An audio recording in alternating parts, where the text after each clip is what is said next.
The letter had said he was broken.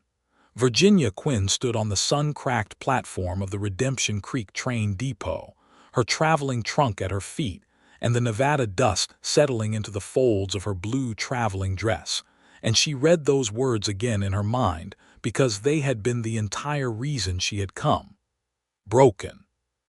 That was the word her cousin Della had used in the letter that had found Virginia in Cincinnati, 3 months after her mother's funeral, and 2 weeks after she had lost her seamstress position to a younger woman who asked for lower wages. Broken. Della had written that Ralph Keller, the man who owned the largest cattle operation in Calder County, had not spoken more than 20 words to any living person since the tragedy, that he had stopped tending his cattle properly, that the ranch hands were leaving one by one, that the man himself was a ghost walking in a dead man's boots. Della had suggested Virginia come west as a housekeeper, as someone to bring order back to a household that had collapsed under the weight of grief. The pay would be fair.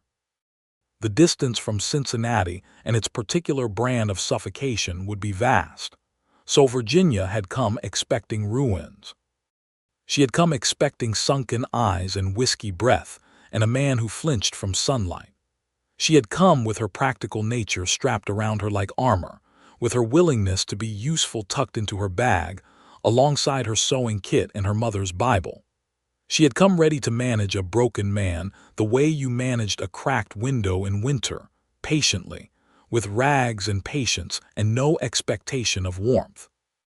What she was not prepared for was the man standing 30 feet away at the edge of the platform, watching her with dark, steady eyes that contained not one single fragment of brokenness. Ralph Keller was tall, broad-shouldered, and still in the particular way that mountains were still. He wore a worn hat the color of charcoal and a canvas coat that had been mended at the left elbow.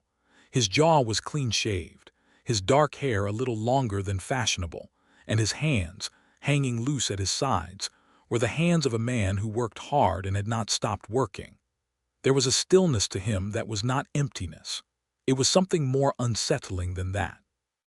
It was the stillness of a man who had been waiting, and who had just, at this precise moment, seen the thing he had been waiting for arrive. Virginia felt that look like a hand closing around something in her chest. She picked up her traveling bag, left her trunk for the station boy, and walked toward him because she was Virginia Quinn and she did not wait for the world to come to her. She had been making her own approach since she was 7 years old. "Mr. Keller," she said. "Miss Quinn," he said. His voice was low, unhurried, and entirely sane. There was no slur of whiskey in it, no trembling edge of a man held together with string.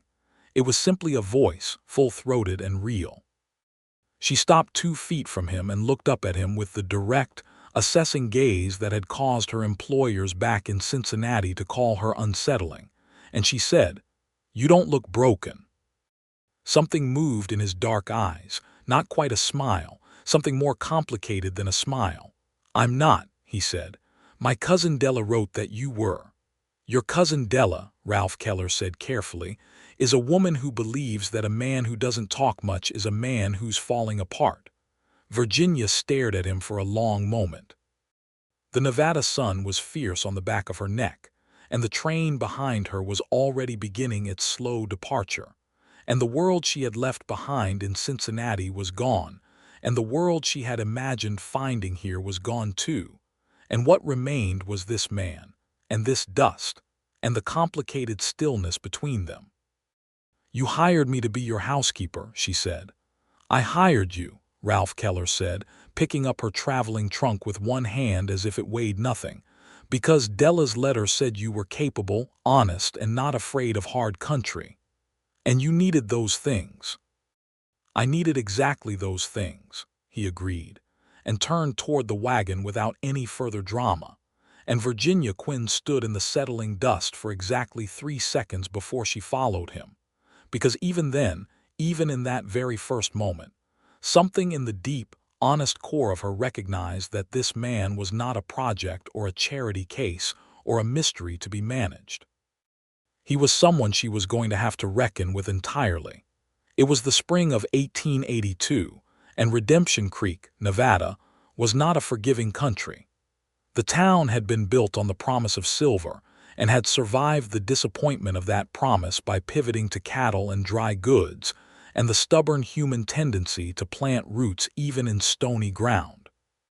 It had a main street with a general store, a land office, a doctor's practice, a church of modest ambition, and a saloon called the Copper Bell that did more actual community business than the church ever had.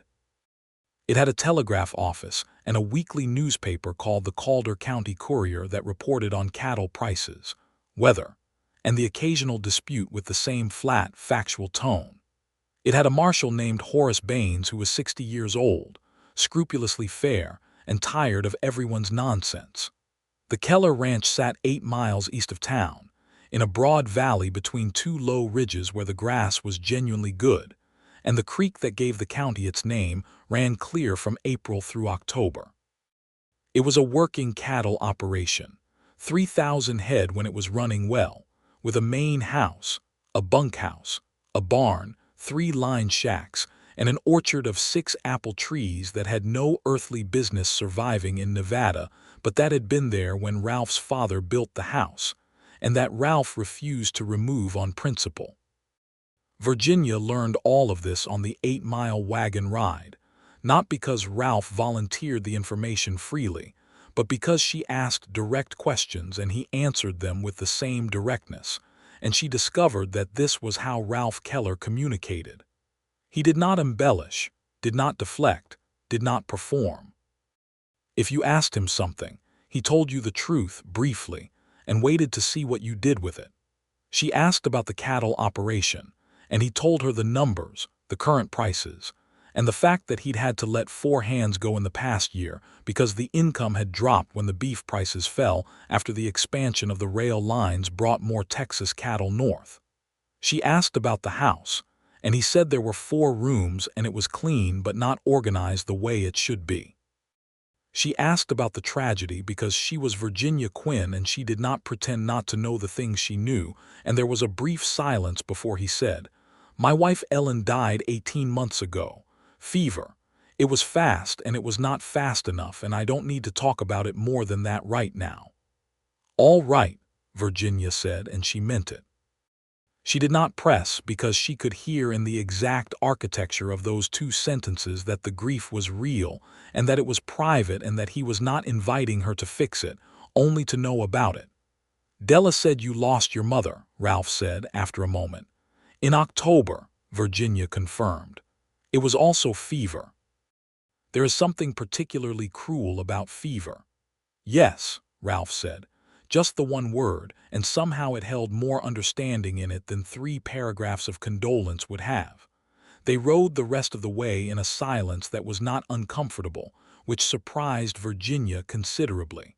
The house was exactly as he had described it. Clean but chaotic, the kind of chaos that sets in when a single capable person is keeping a large space physically sanitary, but has no system for organization. The kitchen was functional. The front room had a good stone fireplace and furniture that had once been carefully chosen and was now simply present, endured rather than enjoyed. There was a bedroom on the east side that was clearly his, and 2 other rooms that had been used for storage, and a small room at the back with a window facing the orchard that had been, Virginia understood without being told, Ellen's sewing room and had not been touched since. Virginia was given the second room, which Ralph cleared of its stored saddle equipment in 20 minutes, carrying things to the barn with the efficient, no-nonsense speed of a man who had decided something and was doing it. She set up her room that evening, unpacked her mother's Bible onto the small table beside the narrow bed, and looked out her window at the dry valley going gold in the late light, and she thought, "This is not what I expected," and she could not decide if that was good or terrible, and she fell asleep before she had resolved it. The first week was professional and careful. Virginia was, by any measure, an exceptional housekeeper. She had grown up in a household where her mother did everything, and so she had learned everything. And then she had spent 4 years as a seamstress in a dress shop, and 2 years before that as a domestic in a wealthy Cincinnati household. and she had a gift for organized systems that was almost strategic in its precision. Within 3 days, she had reorganized the kitchen so that everything was logical and accessible. Within 5 days, she had established a cleaning rotation, a laundry schedule, and a plan for the root cellar that would reduce waste by a third. Within a week, she had assessed the ranch's books because Ralph had not asked her to but had left them on the kitchen table and she had simply looked at them. And she came to breakfast on the 7th morning and set them in front of him and said, "You're being overcharged by the tanner in Elko, and you have a line item here for feed supplement that you're paying twice. I think you've got 2 accounts at the merchant." Ralph looked at the books, looked at her, and said, "You looked at my ledgers." "They were on the table," Virginia said. "I didn't read your personal correspondence if you have any." The corner of his mouth did something. She was starting to recognize the things his mouth did, the tiny adjustments that served as Ralph Keller's emotional weather system, because his face was generally still but not blank, never blank, and if you paid attention you could read him. "You're right about the tanner," he said. "I'll send a letter. You're right about the feed supplement. I forgot I had an old account." $47 a quarter, roughly, Virginia said. "It adds up." "It does," Ralph said. "Thank you."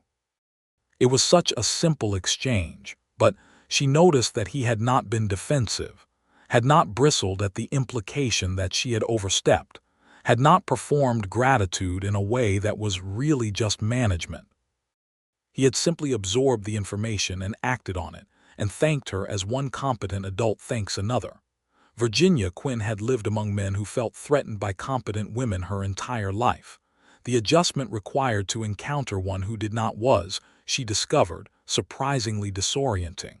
She thought about that all morning while she made soap. The second week introduced complications. The complications had a name, and that name was Dale Pritchard. Dale Pritchard was 38 years old and owned the neighboring parcel to the Keller Ranch's south boundary, a smaller operation that ran sheep, which was already a source of low-grade tension in a cattle county. And he was the kind of man who smiled too readily and stood too close and had a habit of arriving without announcement. He arrived that Tuesday with a bottle of brandy and a story about needing to discuss the fence line, and Virginia answered the door because Ralph was in the south pasture, and Pritchard's eyes moved over her in a way that made the back of her neck go cold. "New housekeeper," he said. It was not a question. It was an assessment. "Virginia Quinn," she said with all her height, which was not inconsiderable. "Mr. Keller is out. You're welcome to leave a message." "I'll wait," Pritchard said, stepping forward, and Virginia stepped precisely to the center of the doorway so that he would have to physically move her to enter. "I'll tell him you called," she said pleasantly. There was a beat of silence in which something shifted in Pritchard's face, something that recognized that this particular woman was not going to be managed, and he smiled again, the smile that did not reach his eyes, and said, "Of course. Tell him I need to speak about the south fence. And tell him he's done well for himself, hiring someone as pretty as you." Virginia closed the door. She told Ralph that evening, factually, without drama, because she was not the kind of woman who required a man to be outraged on her behalf, but she was the kind of woman who believed in accurate information sharing. Ralph sat very still while she told him. "He tried to come in," Ralph asked. "I didn't allow it." "I know you didn't," Ralph said, and there was something warm and steady in his voice that was different from the careful professionalism of the past week. "He say anything else?" "He said you done well for yourself hiring someone as pretty as me," Virginia said, with the same flat factual tone she'd used to describe weather. Ralph looked at the table for a moment and then he looked at her and said, "I'll ride over tomorrow." "I don't need you to fight my battles," Virginia said. "I know that," Ralph said. "The south fence genuinely is a problem. He's been pushing it north incrementally for 2 years. I've been waiting for the right moment to address it, and this is a good enough excuse." Virginia nodded because that was logical, and then she said, "He has a habit of standing too close." "Yes," Ralph said, "he does. His wife left him in 1879 and he's been poorly behaved toward women since. I should have warned you about him." You should have, Virginia agreed. I'm sorry, Ralph said, just that clean and direct, no elaboration, no self-defense. Virginia looked at him for a moment. Do you always apologize that directly? Only when I'm wrong, Ralph said. She went to bed that night and lay awake for a long time thinking about things she had no business thinking about, which was a new experience for Virginia Quinn, who was an extremely practical woman and had generally been able to control where her mind went. Ralph rode to Pritchard's property the following morning. He was back by noon. He said the fence situation was resolved. He did not volunteer details. Virginia did not ask for them because she could see in the set of his jaw that it had required a certain kind of plainness, and that plainness had been delivered, and it was done. Pritchard did not come back uninvited. By the end of the third week, something had shifted in the quality of their evenings. It was subtle, and Virginia noticed it the way you notice the temperature change that means a season is turning, gradually and then all at once. They had fallen into a habit of sitting together after supper, Ralph at the kitchen table with whatever paperwork needed attention, Virginia with her mending or her sewing. It had happened without negotiation, simply because they were both people who worked in the evenings and the kitchen was the best-lit room and the silence was, when she thought about it honestly, comfortable in a way that surprised her. They talked more as the days accumulated. Not constantly, not the way people talk when they are performing connection, but in the natural intervals that arise between two people who are occupying the same space and finding things worth saying. He told her about the ranch's history, that his father had come from Missouri in 1861, that he himself had been born here on this land, that he had never lived anywhere else and could not imagine doing so. He told her about the cattle business with genuine love for it, the way a person talks about something that is not merely a livelihood but a calling, and she found herself interested in a way she had not expected. She told him about Cincinnati, about the dress shop, about her mother's gift for language and her father's early death when Virginia was 12, about the particular loneliness of being capable and somewhat outspoken in a society that preferred its women ornamental and agreeable. You must have made enemies, Ralph said, not unkindly. I made some, Virginia agreed, and I made some friends who valued honesty above comfort. There were not as many of those. Were there men? He asked and then seemed to recalibrate as if he had not intended to ask that. I'm sorry, that's not my. There were two, Virginia said, because she had nothing to hide. One when I was 20, who said he loved me and then discovered that loving me required accepting me entirely and decided that was too much work. One when I was 24, who was kind and earnest and who I liked very much but did not love, and I would not pretend otherwise.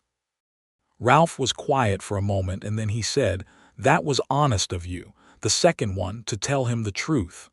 He deserved the truth, Virginia said. He found a woman he loved 3 years later and they have 2 children and are happy, according to mutual acquaintances. Honesty is usually kinder than its alternative in the long run. Usually, Ralph said. Always, Virginia said firmly, and he looked at her with that not-quite smile and said, I don't disagree. She was 27 years old and she had never in all her life had a conversation with a man that felt this much like being seen. She noted this fact, filed it in the part of her mind labeled complications, and went to bed.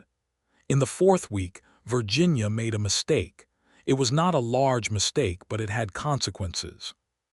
She was cleaning the small back room, the sewing room, because she had been working her way through the house systematically, and it was next in the sequence, and she had not thought carefully enough about what it meant to go in there, only that it needed to be aired and dusted and brought back into functional use. She was inside for perhaps 20 minutes, had opened the window and wiped the dust from the sewing table and the small bureau, when she heard Ralph's boots in the hallway, and then the sound of them stopping abruptly. She turned. He was standing in the doorway of the room with an expression on his face that was the most unguarded thing she had seen from him, a look of pain so sudden and undefended that it was like watching a man take an arrow. Ralph, she said immediately. She had not called him by his first name before. It came out without permission. "I should have told you that room was off limits," he said. His voice was steady, but the steadiness cost something. "I should have asked," Virginia said, and she meant it fully. She set down the dust cloth and stepped toward him and said quietly, "I'm sorry, I didn't think." "No, he stopped. His jaw worked. "It's been 18 months. It needs to be opened sometime." "It doesn't need to be opened today," Virginia said. "Not because of my cleaning schedule." He looked at her for a long moment with those dark, steady eyes that were not quite so steady right now, and something in the quality of his looking changed, some barrier or habit thinned, and he said, "She was a good woman, Ellen. She was kind. She deserved more time." "I'm sure she did," Virginia said. "She was not the right woman for this life," he said quietly, as if he were confessing something that had been pressing against him. "She was from Sacramento. She never fully loved the land here. She was brave enough to stay and make a life, and I honored that courage every day, but she was never home here the way I am home here. I don't think she ever stopped being a little lonely for something else." Virginia did not say anything because this was the kind of thing that needed room around it. "I feel guilty for knowing that," Ralph said. "She never complained. She was too good to complain. But I knew." "Knowing something true is not a betrayal," Virginia said carefully. He looked at her as if she had said something startling, and she saw in his face the exact moment he decided she was safe, not because she was soft or unchallenging, but because she was honest, and honesty, she realized, was the thing Ralph Keller trusted above all other things in the world. He pulled the door to the sewing room closed gently. "Leave it for now," he said. "Of course," Virginia said. They stood in the hallway for a moment, closer than they usually stood, and Virginia was aware of his height and the smell of dust and horses and something that was just him, and she was aware that her heart was doing something unauthorized, and she stepped back professionally and said, "I'll start on the barn loft instead." "You don't need to clean the barn loft," Ralph said. "I've been up there," Virginia said. "I do." And she walked down the hallway and out through the kitchen and across the yard to the barn. And she did clean the barn loft, with tremendous focus, for 2 hours. It was in the 5th week that Virginia began to understand the real problem. And the real problem was not Ralph Keller's grief, or his silence, or the closed door of a dead woman's sewing room. The real problem was Dale Pritchard, and the fact that Pritchard was not simply a rude neighbor, but a man with a specific, secret plan. It was Marta Reyes who told her. Marta was the wife of Alejandro Reyes, who ran a small farm 2 miles north and sold vegetables to 3 of the ranches in the valley. Marta was 29, sharp-eyed, and had been born in Sonora, and had no patience for nonsense of any variety. She came to the Keller ranch on Thursdays with produce, and she and Virginia had taken an immediate mutual liking to each other that had the quality of inevitability. On the 3rd Thursday, while they were working in the kitchen and Alejandro and Ralph were talking in the yard about the irrigation situation, Marta said, lowering her voice by half, "You know what Pritchard is doing, yes, with the land?" Virginia looked at her. "Tell me." Marta set down the squash she was sorting. "There is a man from a land company in Sacramento.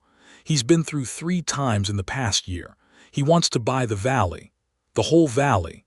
The grass, the water rights, the cattle range, all of it. Pritchard has already sold. He's getting paid very well, I think, but the real value is the Keller land because of the creek rights. Without the Keller water, the Sacramento company can't do what they want to do." Virginia felt a cold settling in her stomach. "What do they want to do?" "A stockyard," Marta said. "A big one for the railroad. They want to control all the cattle coming through this part of Nevada. It would make them a great deal of money. And if Ralph won't sell?" Marta looked at her steadily. "That is the question, yes.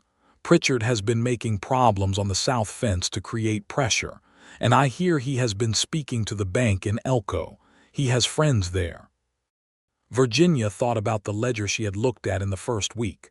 The ranch was not in crisis, but it was not flush either, not since the beef prices had dropped. "He's trying to force a default," Virginia said. "I think so," Marta said. "I think he's been patient about it. 2, maybe 3 years of slow pressure." After Marta left, Virginia sat at the kitchen table with Ralph's ledger open in front of her, and she went through every line of it with the systematic precision of a woman who had kept books for a dress shop for 4 years and knew exactly what she was looking for. She found two things.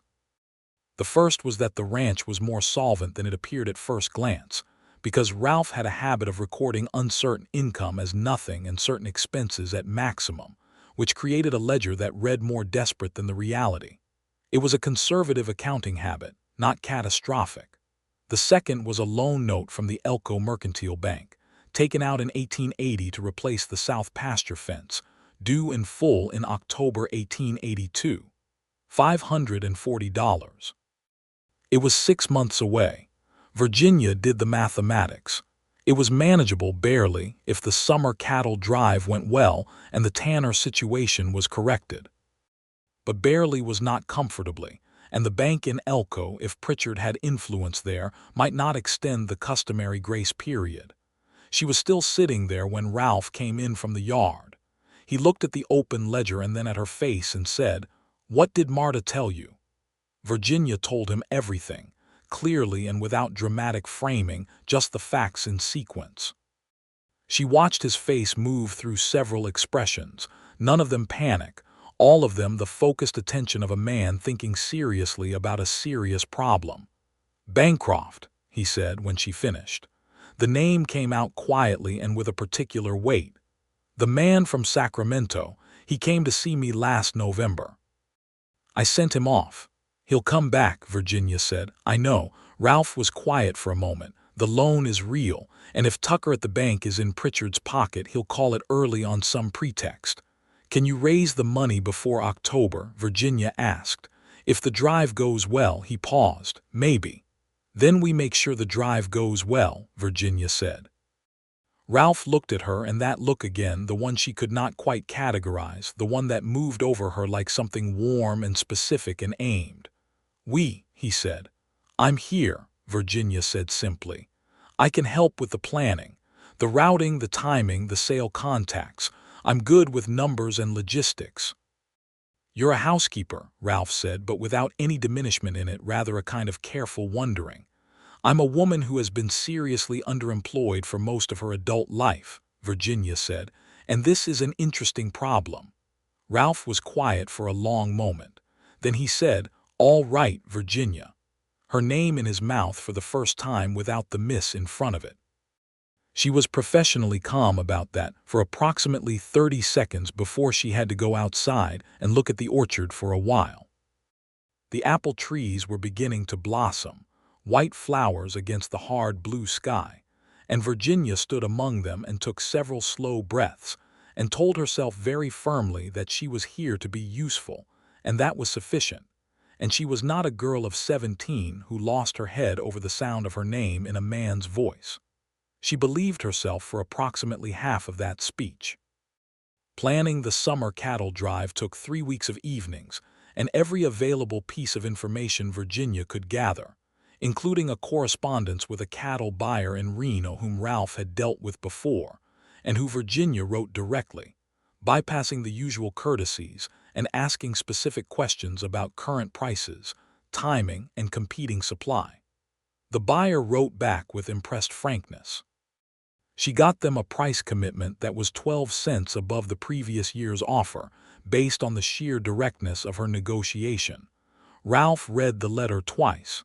"He never gave me 12 cents above asking," Ralph said. "He gave it to me because I told him exactly what we had, exactly what we needed, and exactly what we would do if he said no," Virginia said. "Men respond to clarity when it's presented without apology." "Most men," Ralph said.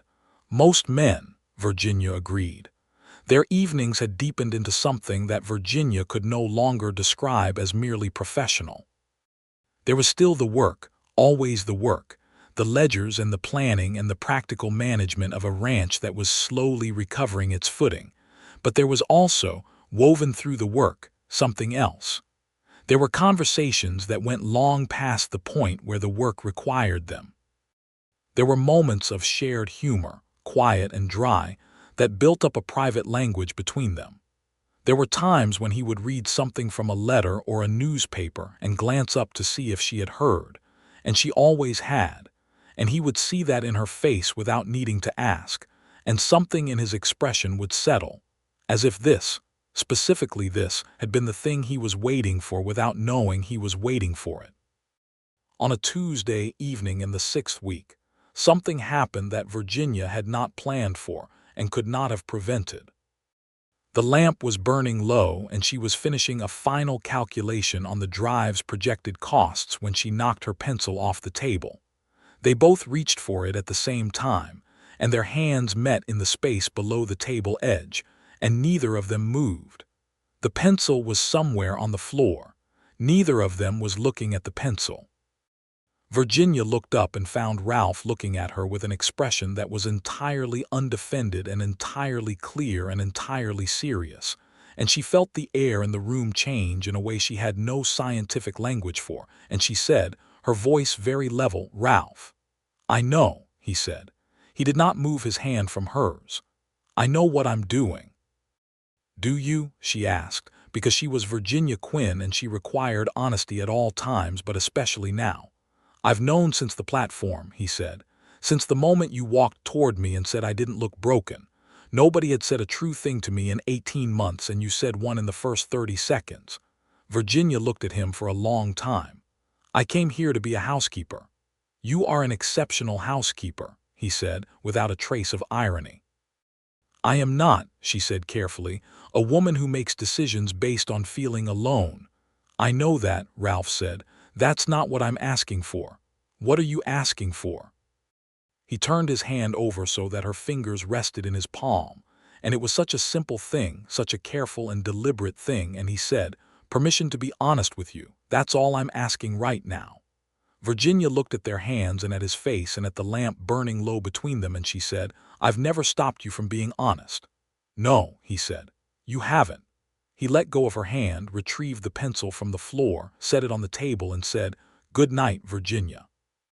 She sat at the kitchen table for a long time after she heard his bedroom door close, looking at the calculations that no longer held her full attention, and she thought very carefully about what had just happened and what it meant. And she arrived, after some time, at a conclusion that was both terrifying and clarifying. She was falling in love with Ralph Keller, and it was not the dizzy, disorienting falling of her youth, not the nervous wondering of her 20-year-old self. It was the deep, serious, irreversible falling of a woman who had found something real and knew it, and could not pretend otherwise. She was not particularly happy about this, because it complicated everything. But Virginia Quinn dealt with complications head-on, and so she went to bed and slept soundly and woke up resolved. The following morning she made breakfast, and when Ralph came in from the early chores she handed him coffee and said, "I'm not going anywhere." He looked at her over the coffee cup, and something luminous moved through his eyes. "Good," he said. "Neither am I." They ate breakfast, and then they got to work, and the day was exactly like the day before in all its practical particulars, and entirely different in every way that mattered. The Bancroft situation came to a head in the 7th week. The man from Sacramento arrived in Redemption Creek on a Wednesday and took a room at the town's only boarding house, the Callaway House, which was operated by a widow named Ruth Callaway, who was the most effective information network in Calder County. By Thursday morning, word had reached the ranch via Marta Ray's that Bancroft had been seen at the Copper Bell with Dale Pritchard, and a man Virginia did not recognize who was reportedly a lawyer. Ralph rode into town that afternoon. Virginia rode with him. She had not asked his permission. She had simply saddled the horse he told her she was welcome to use, a bay mare named Cassidy who had impeccable manners. And when Ralph came out of the barn with his own horse saddled and saw Virginia already mounted and waiting, he looked at her for a moment and then said, "All right," and they rode together into Redemption Creek in the late afternoon heat. Bancroft was exactly the kind of man Virginia had expected from his name and his business. He was 50, well-dressed in a way that was slightly out of place in a working cattle town, with the smooth confidence of a man accustomed to getting what he wanted through persistence and the implied weight of money behind him. He found them in the general store, or rather he appeared in the doorway of the general store while they were purchasing supplies with the precision of a man who had been watching for them, which he certainly had. "Mr. Keller," Bancroft said, with a broad and practiced smile, "I was hoping to run into you. I have a proposal I think you'll find very generous." "I remember your proposal from last November," Ralph said, without heat. "The figure has improved significantly," Bancroft said. He glanced at Virginia with a polite but dismissive look. "Perhaps we could speak privately." "Miss Quinn is my business partner," Ralph said. Virginia did not visibly react to this, though internally she noted it and filed it carefully. Bancroft recalibrated. He shifted toward the language of pressure, the suggestion that the market was changing, that the rail expansion was inevitable, that holding out would only diminish the value of Ralph's position, that the bank loan coming due in October was something any reasonable man should be thinking about carefully. "Loan figure you mentioned," Virginia said pleasantly when Bancroft referenced it, "is a matter of bank record. How did you come to know the specific terms of Mr. Keller's private financing?" Bancroft's smile did not change, but his eyes did. "Small town," he said. "People talk. People do," Virginia agreed. "And sometimes the people who talk are in violation of their fiduciary responsibilities to their clients. The kind of thing a letter to the state banking authority might find interesting." Bancroft looked at her for a long moment, and Ralph said nothing, because he understood that Virginia was in the middle of something, and he trusted her in the middle of things. "I'll remind you that my offer has an expiration," Bancroft said, and the warmth had left his voice. "And I'll remind you," Virginia said, "that there is a land attorney in Carson City named Harlan Webb who has been representing small ranchers against land consolidation schemes for the past 4 years with considerable success. I have his address if you'd like it." Bancroft left the general store without purchasing anything. Ralph stood beside Virginia in the dusty afternoon light inside the store and looked at her with an expression that she could not quite read because it was too large to read quickly. And then he said, very quietly, "Where did you learn about Harlan Webb?" "Ruth Calloway told me about him when I was in town last week," Virginia said. "He successfully defended a sheep operation in Douglas County last year against a very similar scheme." "Marta said you were in town last week," Ralph said. "She didn't say why." "I was gathering information," Virginia said. "I didn't want to alarm you before I knew what was actually useful." "Virginia," Ralph said. "Yes." "You are remarkable," he said. It was the simplest possible statement, and it landed on her like light. She turned back to the store counter to finish the purchasing, because she was practical and they needed flour and salt, and she could be remarkable and practical simultaneously, and she kept her face composed until she was sure it was worth composing, which took slightly longer than usual. They wrote to Harlan Webb that same evening. Webb wrote back within a week. His letter was detailed and specific, and it made clear that Bancroft's land company had used identical tactics in 4 other counties, and that 2 of those cases had resulted in litigation that the company had lost. The letter from Webb's office, together with the letter Virginia had drafted to the state banking authority regarding the suspicious specificity of Bancroft's knowledge of Ralph's private loan terms, created enough legal risk for the Sacramento company that Bancroft left Redemption Creek by the end of July and did not return. Pritchard, suddenly without his powerful ally, was simply a man with a sheep farm and an overextended south fence. Ralph rode to the bank in Elko in early August and had a direct conversation with Tucker, the bank manager, which Ralph described on return only as productive, with a look on his face that suggested Tucker had found the conversation considerably less comfortable than the word productive implied. The drive went well, exceptionally well. The price Virginia had negotiated held, and the number of cattle they brought to market was higher than the previous 2 years because Ralph had quietly rebuilt the herd count in anticipation.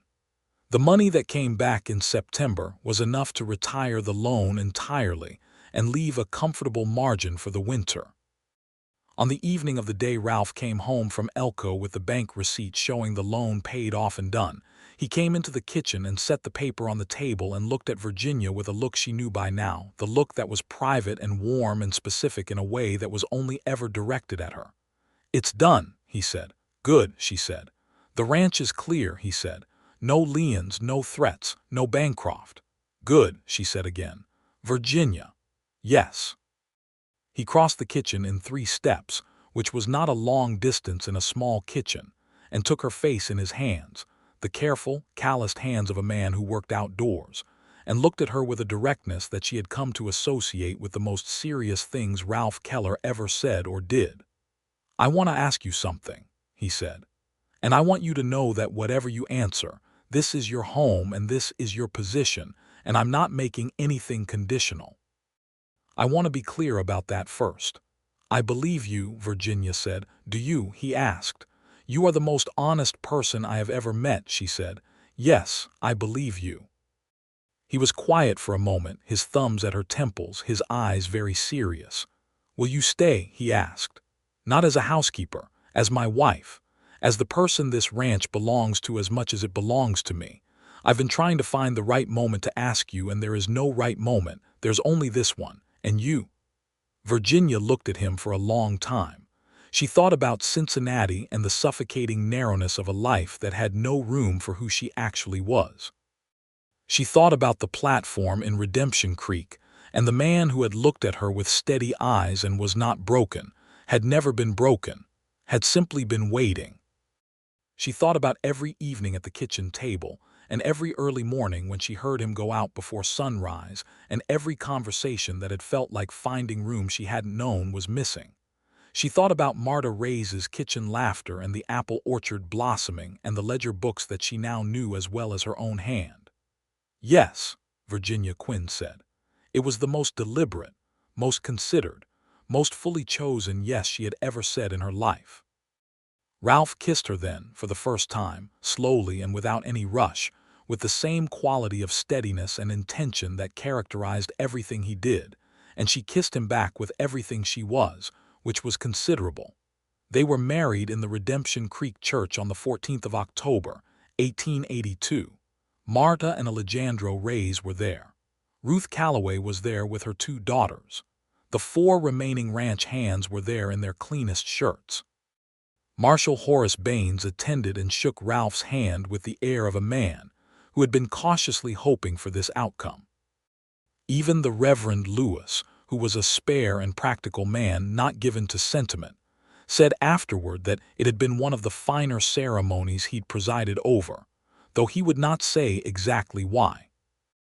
Virginia wore her blue traveling dress because it was the best dress she had, and Ralph bought her a length of white ribbon in Elko which she wore in her dark hair.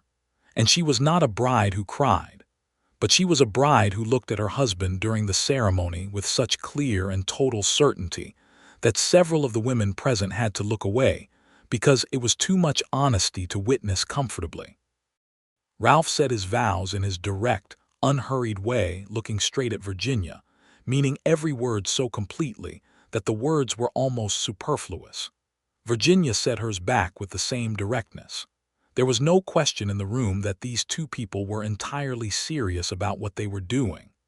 After the ceremony, there was a gathering at the Copper Bell, which cleared out the usual Wednesday afternoon clientele and replaced them with something more festive. There was dancing, though Ralph admitted privately that his dancing was not his strongest attribute, and Virginia told him she would teach him, and he said that was probably fair. Marta gave a toast in mixed Spanish and English that was both poetic and extremely funny and made Alejandro laugh so hard he had to sit down. Ruth Calloway gave Virginia a quilt she had made herself, dark blue and cream, and pressed her hands and said nothing because she was a woman who knew when words were not the point.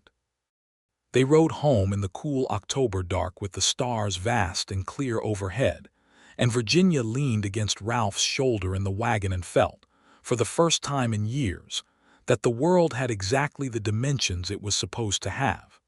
That winter was the first winter of their marriage, and it was, as Nevada winters can be, cold and demanding and sometimes fierce. But the house was warm. Virginia opened the sewing room in November, on a clear, cold morning when the light was good and the air smelled of wood smoke and cold earth. She did it alone, quietly, and she cleaned it thoroughly. And when Ralph came in and saw the door open, he stood in the hallway for a moment, and then he came and stood beside her in the doorway and looked at the clean, bright room. "I thought," Virginia said, "I might use it for my own work, if that's all right." "It's all right," Ralph said. She did. She used it for sewing and for her correspondence and for the accounts, which she now maintained with the same systematic precision she brought to everything. Ellen's presence in the room was acknowledged with a quiet, respectful nod, because Virginia was not a woman who pretended the past did not exist, and she was not in competition with a dead woman, and she believed that spaces could hold history and still be filled with new life. Ralph, she noticed, occasionally stood in the doorway of the room when Virginia was working there, and his face was peaceful in those moments. Not empty, not numb, peaceful. The grief was there, it would always be there, but it had settled into something that a person could carry without it crushing them, and Virginia believed that this was the natural and right passage of such things, if you let it be rather than fighting it. They talked about Ellen sometimes. Not often, but sometimes, and Ralph could do it now without the cost showing so nakedly, and Virginia listened with genuine care and genuine respect for a woman she had never met but understood was worthy of both. It was in February that Virginia confirmed what she had been wondering for 3 weeks. She told Ralph on a Sunday morning when the snow was on the hills and the fire was good and he was sitting at the kitchen table with his coffee. She sat down across from him and said, "I have something to tell you." He looked at her with his full attention, as he always did. "I'm going to have a baby," she said. The expression that moved across Ralph Keller's face was not something that could be adequately described in practical terms. It was the expression of a man receiving something he had not let himself hope for. It was the expression of a man whose very careful, very controlled, very deeply held heart had just done something that surprised even him. He reached across the table and took her hand. "Are you well?" he asked first. "I'm perfectly well," Virginia said. "It's early, but I'm certain." "Are you?" He stopped, started again. "How do you feel about it?" She looked at him steadily.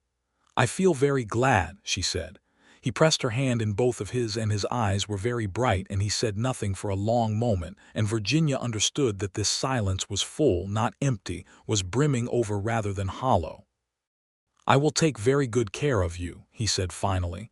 "I know that," she said, "and I'm perfectly capable of managing a pregnancy without being treated as fragile." "I know that too," he said. "Two things can both be true," she smiled. "They can," she said. "Yes." He got up from the table and came around to her side and crouched beside her chair so he was at her level, and he held her face in his hands the same way he had on the evening he proposed, with that careful and total attention, and he said, "I love you, Virginia. I don't think I've said it plainly enough." "You've said it in every other way," she said. "I want to say it plainly," he said. "I know," she said. "I love you too, Ralph." Plainly. He kissed her forehead and then her mouth, and then stayed there with his forehead against hers for a long moment, and the snow was falling outside the window and the fire was warm behind them, and Virginia thought, "This is what I was meant to find. Not a broken man, not a charity case, not a project or a puzzle. This whole, serious, steady man who had been waiting, in his undemonstrative and deeply real way, for someone whose honesty could meet his, whose capability could run alongside his, whose love when it came would be clear-eyed and chosen and permanent."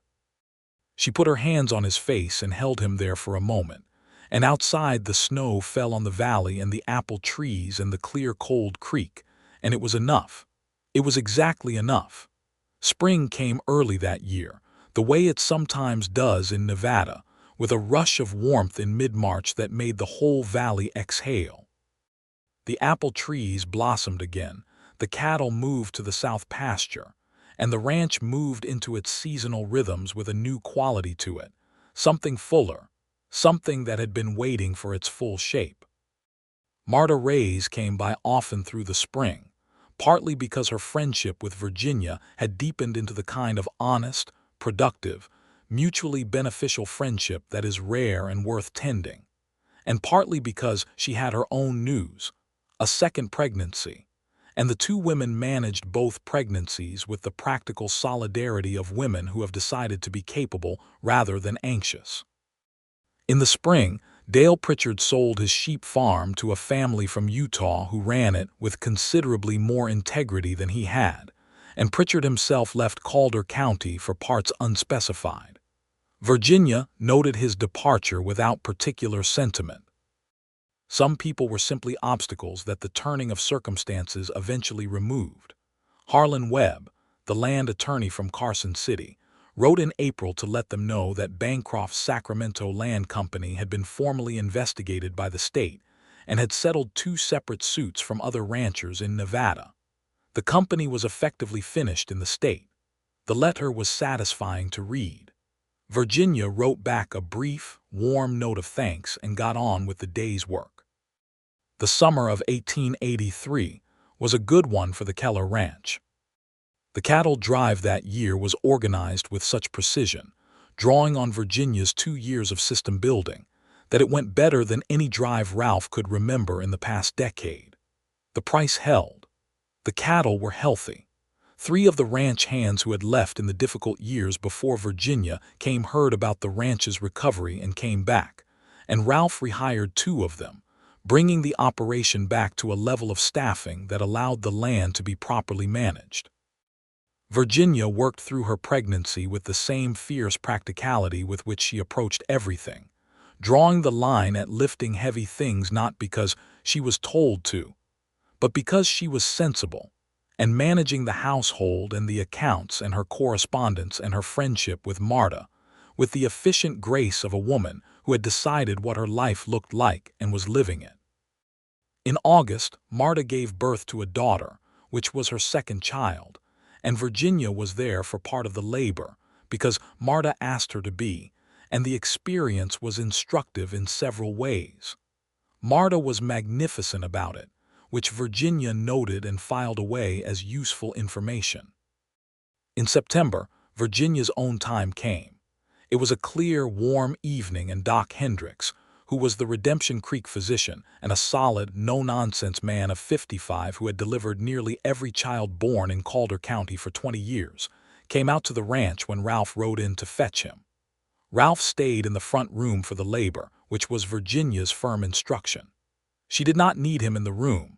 She needed him nearby, and that distinction was important to both of them. He sat in the front room and did not pace excessively and drank 2 cups of coffee and stared at the fire, and Doc Hendricks was in and out of the room with the reassuring competence of long practice. And at 9:30 on a September evening, Virginia Keller, born Virginia Quinn, delivered a boy. Ralph was allowed in the room very shortly after, and he came in and sat beside the bed where Virginia was holding their son against her chest. And the baby was small and perfect and furious about the existence of the world in the way of all new babies, and Ralph looked at them both with an expression that Virginia would carry in her memory for the rest of her life. He put one large hand on the baby's head very gently. "He's strong," Doc Hendricks said approvingly from the corner where he was tidying. "Good lungs on him. He has Virginia's opinions about things," Ralph said quietly, and Virginia laughed, which surprised her, and the baby startled and then settled. They named him Daniel, for Ralph's father, whose full name had been Daniel Ralph Keller, and who had built the house and planted the inexplicable apple orchard, and whose portrait hung in the front room. Daniel Keller came into the world noisy and emphatic and full of intentions, and he never particularly changed in these regards. The years that followed were the full years, the years that were the whole shape of the life Virginia had walked toward on a dusty platform in a blue dress with her chin up. She continued managing the ranch accounts and correspondence with an efficiency that became known throughout the county, not as Ralph Keller's wife's hobby, but as a genuine business operation. And when the Cattlemen's Association in Carson City invited Ralph to speak at their annual conference about his ranch's recovery from the land consolidation attempt, he brought Virginia, and she ended up speaking alongside him because she knew the details better and the assembled ranchers, after a moment of adjustment, listened to her with the attention her information warranted. She wrote the letter to the Nevada territorial government regarding the banking regulations that needed to close the loophole Bancroft had used. It took 2 years, but the regulation was amended. Marta's family remained their closest neighbors and dearest friends, and the Keller and Ray's children grew up together in the valley, running between the two properties with the freedom of children who belong to a piece of land that belongs to them in return. Daniel Keller, at 4, climbed every apple tree in the orchard and had to be retrieved from the highest branches of the largest one by his father, who was amused about this, but managed to keep his amusement concealed until he was out of Virginia's line of sight, because Virginia had spent a tense hour watching the situation develop and did not find it funny yet. "He's your son," Ralph said, later, sitting beside Virginia on the porch in the long evening light. "He is absolutely your son," Virginia said. "My sons would have better judgment about structural integrity." "You didn't have any better judgment about structural integrity when you walked into Bancroft's conversation without telling me," Ralph said mildly. "That was different," Virginia said. "I was right." "You were," Ralph said. "And Daniel will probably also usually be right. He's just doing it in a tree." Virginia looked at him sideways and the corner of her mouth moved. "You are," she said, "an extremely exasperating man to argue with." "So I've been told," Ralph said. She leaned against his shoulder, and he put his arm around her, and they sat on the porch in the Nevada evening with the valley spread out before them, the creek catching the last light, the cattle moving in the south pasture, the apple trees standing in their inexplicable, stubborn, beautiful row. In the spring of 1886, Virginia discovered she was expecting again. She told Ralph on a Sunday morning again, sitting across the same kitchen table, because she was a woman of consistent habits when it suited her. He looked at her the same way he had the first time, with that brightness in his eyes that he did not try to contain. "How are you feeling?" he asked. "Excellent," she said. "Good," he said. "I hope it's a girl," Virginia said. "Daniel will be insufferable if he's the only one for too long." "Daniel will be insufferable regardless," Ralph said fondly. Virginia laughed. She was right on both counts. That autumn she delivered a girl they named Clara, after Virginia's mother. And Daniel was at first unimpressed, and then, when Clara demonstrated at 4 months old that she had inherited the family opinions and was not shy about voicing them, he became genuinely interested in her as a conversational opponent. And the two of them were, for the rest of their childhoods, simultaneously the best of allies and the most spirited of rivals, which was exactly what Virginia had hoped for. Clara Keller had her father's dark eyes and her mother's directness, and she was, by the age of 3, capable of a look that made grown adults reconsider their positions, which everyone agreed was either terrifying or wonderful depending on whether you were the one receiving the look. The sewing room off the back of the house had long since become Virginia's office and workspace, and she had added a second small desk in the corner where, as the children grew, they would come to sit and do their lessons or watch their mother work. And Virginia would talk to them while she worked, explaining the accounts or the letters or the ranch decisions in plain language, because she believed children understood more than adults generally gave them credit for. And because she wanted them to grow up knowing that work was interesting and competence was a form of joy. Ralph taught them horses and cattle and how to read weather and how to fix a fence and how to treat the people who worked the land alongside them with the same basic respect you'd give anyone else, because the people who worked your land were not less than you. They were the reason the land worked. In the evening, still, they sat together, Ralph with his work and Virginia with hers, in the kitchen that had been the first place they had really seen each other. Sometimes the children were with them, Daniel reading with his feet up on the chair in a way Virginia periodically asked him to stop, Clara drawing in the margins of her lesson books with a focused intensity that was clearly inherited. Sometimes it was just the two of them when the children were in bed in the same silence that had been comfortable from the very beginning. Ralph looked up one evening from his reading in the winter of 1887 and said, "You know what I've been thinking about." "Tell me," Virginia said, without looking up from her mending. "That first day," he said, "the platform." She looked up then. "You said I didn't look broken," he said, "and I wasn't, but I was something." He paused, finding the word with his characteristic care. "I was waiting. I didn't know for what exactly. I just knew I was waiting for something true." Virginia set down her mending. "And then you arrived," he said simply. She looked at him across the kitchen table, this man who was not broken and had never been broken, who had simply been a whole person with enough room inside him to hold grief and patience and hope all at once, who had waited with the same steadiness with which he did everything.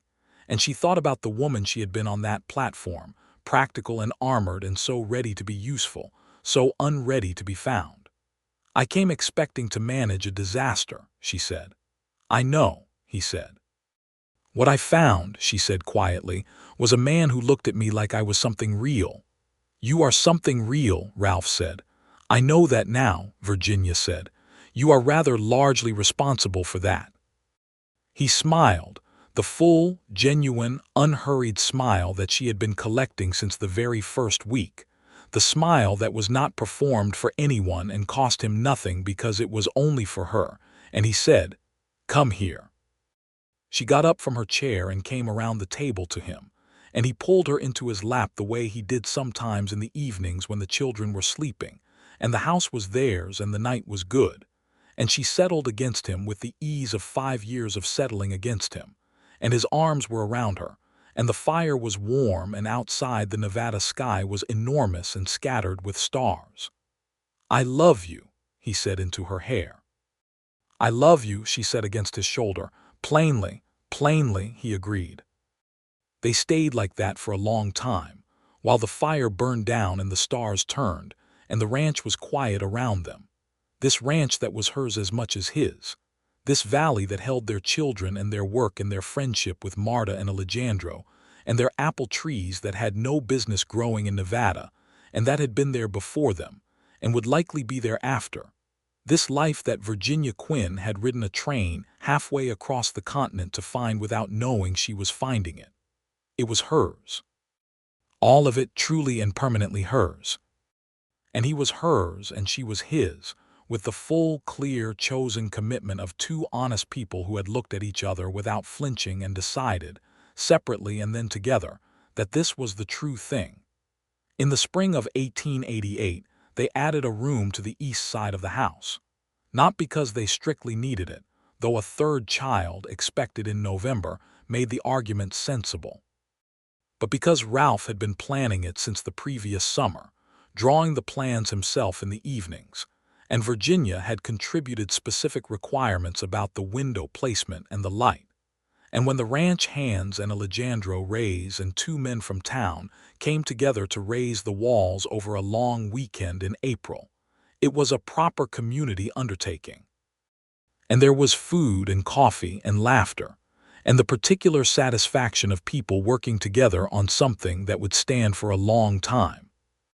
The child born in November was a boy they named Samuel, and he arrived with less drama than Daniel and less expressed opinion than Clara and more serenity than either of his siblings, which Ralph said was either a relief or an omen, and Virginia said it was simply his nature and should be appreciated on its own terms.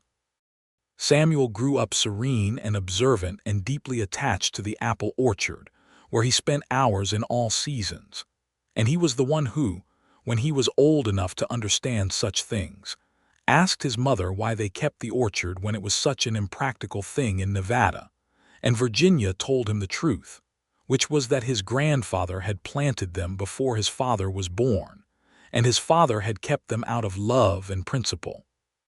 and that some things you kept not because they were practical, but because they were beautiful and stubborn and they belonged. Samuel thought about this for a while and then said, "Like us." And Virginia looked at her youngest child with considerable warmth and said, "Exactly like us." The Keller Ranch in Redemption Creek, Nevada, in the late 1880s, was not the largest or the most famous cattle operation in the territory, but it was a well-run one. It was known for fair dealing, for reliable quality, for a woman who handled the correspondence with a precision that buyers had come to respect, and for a man who was direct and honest, and whose handshake was worth exactly what it appeared to be worth. It was known in Redemption Creek itself as a household where the work was real and the welcome was genuine, and where Marta Rays could be found in the kitchen approximately 3 afternoons a week, which was a source of comfort to everyone who knew both families. It was known, in the quieter and more personal way that certain things become known without being spoken, as a marriage that worked in the deep, uncommon way. Two people who had found in each other the specific gravity they needed, who told each other the truth, who built something together that neither could have built alone, who had not diminished each other by loving each other but had become, each of them, more fully themselves. Ralph Keller, in the winter evenings when the children were sleeping and the house was warm and Virginia was across the table from him, sometimes allowed himself the private recognition that had startled him that first morning on the platform, that the waiting had been worth it. Not because waiting was admirable, not because he had done anything particularly wise in the bleak 18 months after Ellen's death, not because he deserved the specific gift of Virginia Quinn walking toward him with her direct eyes and her blue dress, and her entirely unimpressed appraisal of his emotional state.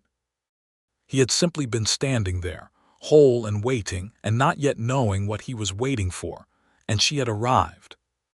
And Virginia, in her office that had once been a closed room full of another woman's grief, working at her desk in the good light she had specified for the window, looked out sometimes at the apple trees that had no business blooming in Nevada, and thought about the woman she had been on the platform in Redemption Creek, armored and practical and fully prepared to manage a broken man, and thought about how entirely wrong she had been, and how entirely right the wrongness had turned out to be.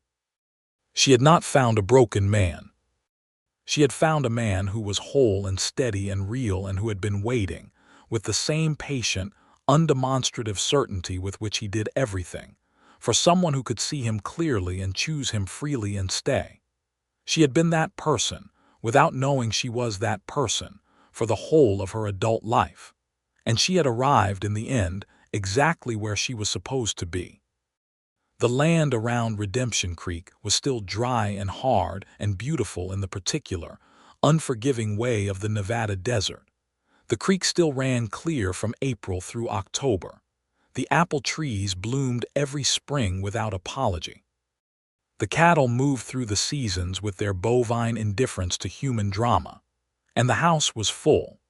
It was full of work and meals and children's voices and quiet evenings, and the particular, specific warmth of a marriage built on honesty and choice, and the deep, abiding respect of two people who had seen each other fully and been unafraid of what they found.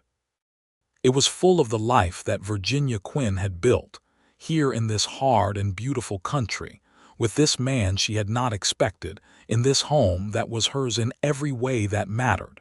She would not have traded a day of it.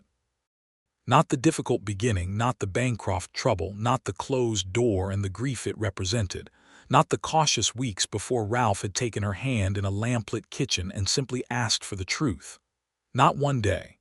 The land and the work and the family and the man, all of it, hers and his and theirs, and it was enough and it was wonderful and it was home.